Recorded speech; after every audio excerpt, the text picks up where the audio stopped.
గత 2-3 రోజులుగా ఆగకుండా కురుస్తున్న వానల వల్ల 2 తెలుగు రాష్ట్రాలు నీటిమయమయ్యాయి. ఆంధ్రాలోని విజయవాడ మొత్తం నీట మునిగింది.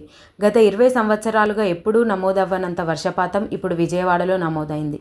ఎడతెరిపి లేకుండా కురుస్తున్న వర్షాల వల్ల విజయవాడ మొత్తం నీట మునిగింది. పంట పొలాలు, రహదారులు, ఇళ్లులు అన్నీ నీట మునిగాయి. ఇళ్లలో నీరు నిండటంతో ప్రజలు తీవ్ర ఇబ్బందులు ఎదుర్కొంటున్నారు. భారీ వర్షాల వల్ల కొండ చర్యలు విరిగి ఇండ్లపైన పడటంతో ప్రజలు ప్రాణాలు కోల్పోతున్నారు.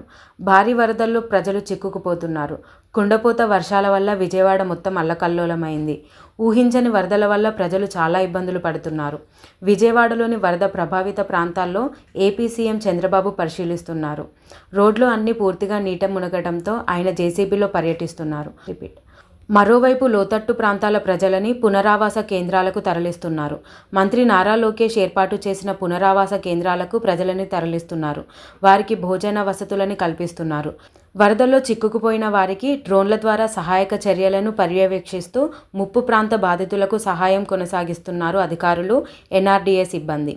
భారీ వర్షాల వల్ల కృష్ణానదికి వరద ఉధృతి పెరగటంతో తొట్లవల్లూరు మండలం వల్లూరుపాలెం గ్రామం వద్ద లంక గ్రామాల ప్రజలను అప్రమత్తం చేసి వారిని సురక్షిత ప్రాంతాలకు తరలిస్తూ సహాయక చర్యలలో భాగంగా అధికారులతో కలిసి దగ్గరుండి పర్యవేక్షిస్తున్నారు పామర్రు ఎమ్మెల్యే వర్ల కుమార్ రాజా.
పంతులు తొందర ఏమన్నా పైసా పైకి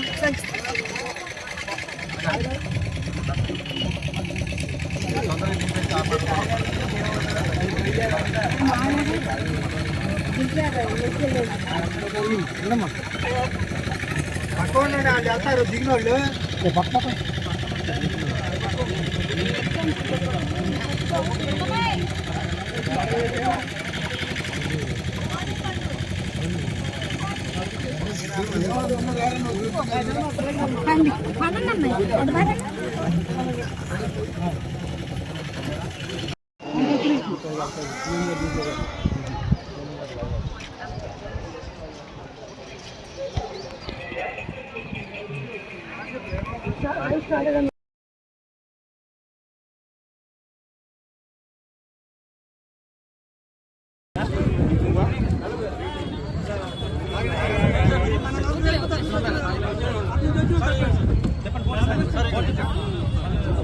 మరి నేను ఆగిపోతాను.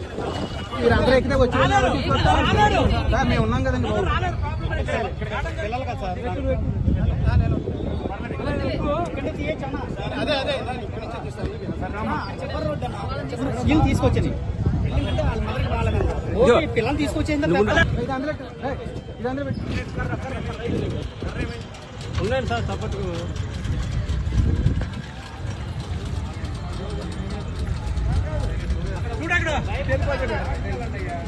అప్పన్నా అక్కడ బైక్ ఉంది అలా వద్దు. అప్పన్నా అక్కడ బైక్ ఉంది వెనక్రా వెనక్రా వెనక్రా